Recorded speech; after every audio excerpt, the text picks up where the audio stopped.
Today we're talking about arguably one of the coolest design styles. Bold, rough, and very much a breaker of the rules. It's punk graphic design.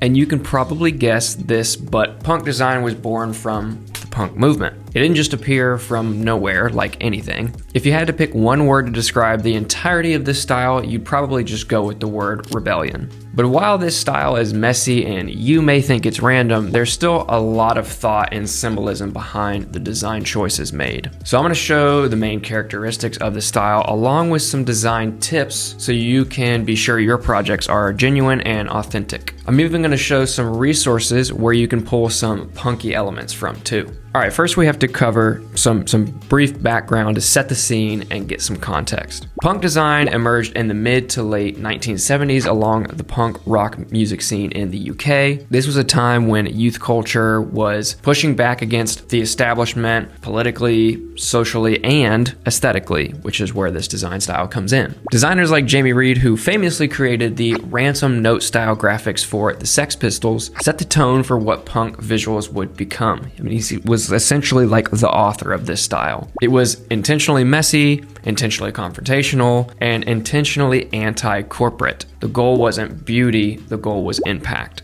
So why am I sharing this with you now? Why are you seeing punk design now, and why should you be jumping on this bandwagon? Because we're living in a time where authenticity and individuality are more valuable than polish. Brands are wanting to feel more human, creators are wanting their work to feel unfiltered, and audiences are tired of seeing the same corporate templates, layouts, and graphics just recycled over and over and over and over again. Punk design gives you the freedom to reject this polish and perfection, and we're seeing this all over social media right now. Instagram carousels are now unfiltered, genuinely candid, scrapbook style photos with texture and text that looks like it was taped to the image. It's a very mixed media kind of outlet. It's a fresh look in the world that's been oversaturated with clean, minimalist branding, which, don't get me wrong, I love minimalist branding and everything has its place. All right, so now let's break this down into 5 core characteristics of punk design so you can start recreating it in your own work. This is very difficult because there are people in the other office right now screaming. First up, chaotic typography. Punk design throws out the rule book for type just entirely. Just throw it out. You'll see ransom note lettering made by cutting up and rearranging type, clashing typefaces stacked together, and text placed at angles that'll make you tilt your head and look at things weird. And I mean, the goal pretty much is to make it kind of hard to read so you continue to look at it. And that's kind of the whole point about this entire thing. This is about visual noise. To recreate this, don't stick to one font, unlike many other styles. Mix bold slabs with condensed sans serif, throw in some handwritten or distressed type, and break up your grid so the text feels like it was just kind of collaged together. Like you took your letters, you threw them on the ground, and then they were in this arrangement. If you're looking for punk-styled text, you can find a ton of it in Kittl. Just hop on over to your project and search in the font menu for punk to see all the options. It looks like most of them are free to use, so all you need is a free account to get started and you're good to go. Second, DIY textures. Punk visuals are packed with gritty textures. Imagine photocopy grain, torn paper, smeared ink, and visual tape marks. It makes the design feel handmade and raw. You can easily get this look digitally with textured overlays and other grungy digital elements. Just embrace the imperfections. You can even just do this yourself with your iPhone. The next time you're standing on the asphalt or like in the street or on the sidewalk, just get your phone and take a picture of the concrete and you can use that as a texture. All of the ones you're seeing here are already available in Kittl. In the search bar, you just have to go search grunge or even just search punk and you'll see all of these textures. Next up, let's talk about the cut and paste collage aesthetic. This is one of the most iconic parts of punk graphics. With the punk design style, imagery often looks like it was torn from magazines, newspapers, or political posters and thrown together in an almost random, but still purposeful way. It's both rebellious and scrappy. To recreate this, play with overlapping images, messy masks, and layers of high contrast black and white photography with bold blocks of color and type. You can use also actual digital scrapbook elements that look like tape, stickers, or Sharpie marks, which we have a bunch of those in Kittl as well. If you're in Kittl, go to the Elements panel and I suggest you check out the categories: street art stencils, Y2K beasts, marble sculptures, and people, which is a category that captures the human emotion of the style. There's also a style specifically called grungy shapes, so check that one out too. Honestly, there are just a ton of graphics that would work incredibly well, so I recommend that you just scroll through the feed and whatever imagery you use, tie it to your message or theme. Because punk design is all about making a statement, what's your statement and how can you visually represent that? Make sure you think about that when you tackle this design style. Moving on to number 4, let's talk about color.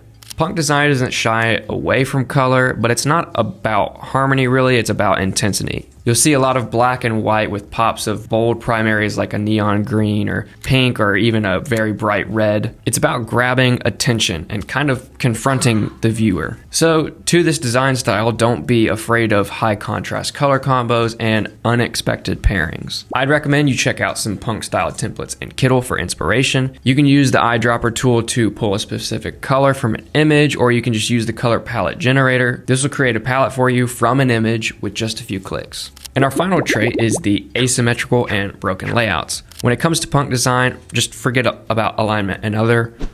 Throwing out alignment. We're getting rid of alignment. Forget perfect grids. This style thrives on just imbalance. That's the key way you'll capture its essence. Graphics bleed into others, just text overlaps imagery, and the entire composition feels like it's just kind of breaking apart. That's the whole goal. So for this, I recommend you don't work with grids. Position elements so they feel a little off, and layer graphics to create visual depth. And just don't worry about precision. Have a good margin around the edges, sure, but really experiment with things just falling on top of each other. And those are the 5 core characteristics of punk design. And like I said in the beginning, this style is an excellent style to use right now for social media, even album art, posters, pretty much anything, really. It's great. It can make your posts look raw and crafty, which makes them feel genuine and relatable. Try even taking photos of your handwriting and vectorizing it, putting that into some of your designs. People love handwritten fonts right now. But there are 4 other places it works really well. The first one being music. This is where punk design was born, so it makes sense that it's still one of the strongest use cases. Gig posters, album covers, flyers, and merch for bands all benefit from the DIY, raw energy that punk design communicates.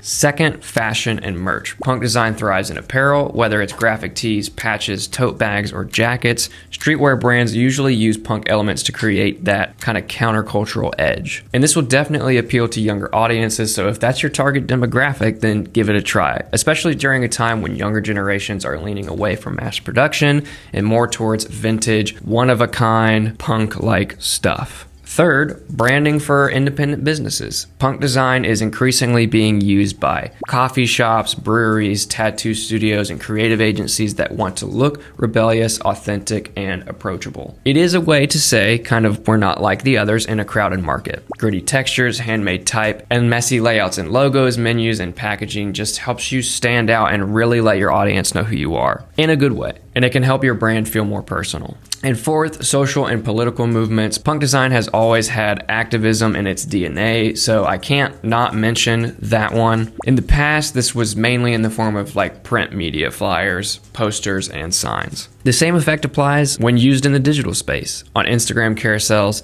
emails, and other types of digital campaign branding. But here's the thing, right? You don't have to go full anarchy to use punk elements. Check out these templates. You can integrate pieces of this style like distressed textures or the cutout typography into more organized layouts too. I think that's how punk design is evolving and why it's being used in more environments like fashion campaigns and social media graphics. Because when it's more organized, it's more legible while keeping that grungy punk aesthetic still. So that's punk graphic design, and that's how you can incorporate it into your style and your design projects, and do it well. If you want to try it out for yourself, just hop on over to Kittl. You can use all of the templates showed here today, and you'll find all of the graphics and fonts as well. And most of them will be free to use, and you can sign up for free with just an email. But if you're an experienced designer and maybe doing some projects you're getting paid for, we have a promo code for you in the description to get a percentage off a Pro Kittl plan. So go play with it and get messy, break some rules, and don't forget to subscribe to the Kittl YouTube channel for more graphic design deep dives just like this. Drop a comment and let us know, what do you think of punk design? What would you design in this style? And what design styles do you want us to dive into next? Thanks so much for watching, and we'll see you in the next video.